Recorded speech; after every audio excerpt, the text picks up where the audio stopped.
South Florida, which is located in Tampa, is going to Miami on the road. 17.5 point underdogs after a giant win over Florida. I mean, these two teams right now have two of the better resumes in all of college football right now, Yeah, right? I and they're going to mean, be playing on the CW. Great. which, if you were tuned into the CW last weekend, game of the year between Baylor and SMU. Game of the year. Folks, strap your butts to your couches. I mean, go to the bathroom before because you're not going to want to move for this absolute light show. I mean, of course, we're being a little bit facetious, but I I am worried. Like Miami's offensive and defensive line looked like playoff caliber, like the kind of offensive and defensive lines that you see on national championship teams. I'm not saying Miami's a national championship team. They're not my pick right now. Would not be betting on them, but I'm like, if we see a couple more weeks of that, like, you got to start having that conversation. And how is USF going to be able to handle that? Right? Byron Brown, phenomenal quarterback. When he is healthy, he is a absolute. He slings it.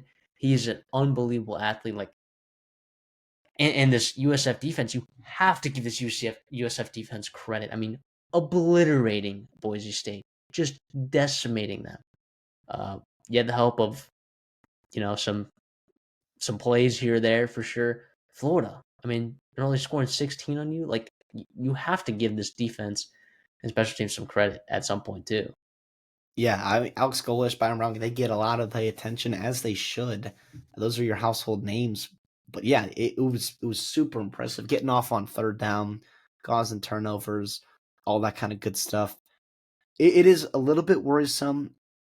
South Florida is going to have to get up again for the third time in a row against in a big spot here. Like that week 1 game against Boise State was a big game.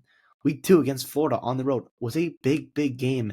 And now you got to get up again for the third time. Byron Brown had 36 passing attempts and 17 carries. That is 53 times the ball was in his hand last week. And guess what? He's probably going to have to do it again if South Florida is going to want to have a chance to hang in this football game. But I keep coming back to it, and it was kind of been the theme of this episode of this week.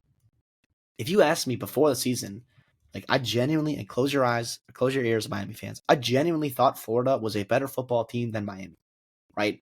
So it's not dumb to believe South Florida absolutely has a chance in this game. I see the line, I see 17 and a half, but like the way they beat Florida, they can absolutely muck up the game again against Miami. We've seen Carson Beck struggle plenty of times and keep teams that they should be rolling against in these football games. But this Miami team, this is not like your Mario Cristobal team.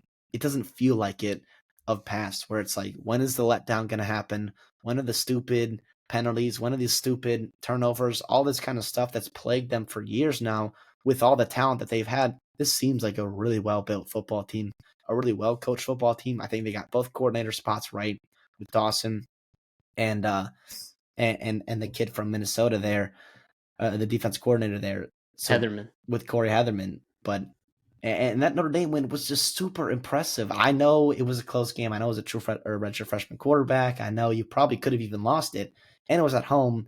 But it's nice to be battle tested this early, especially because South Florida is also battle tested. And this is also a spot too. I mentioned it at the very beginning of the full episode we're doing here. Ain't nobody sleeping on South Florida anymore, right? Like this is not a spot where like they have the nation and Miami's full attention in this football game, which sucks for South Florida, unfortunately. But Yeah. that's just that's that's the hand that they have dealt for themselves because of the success they have had so far.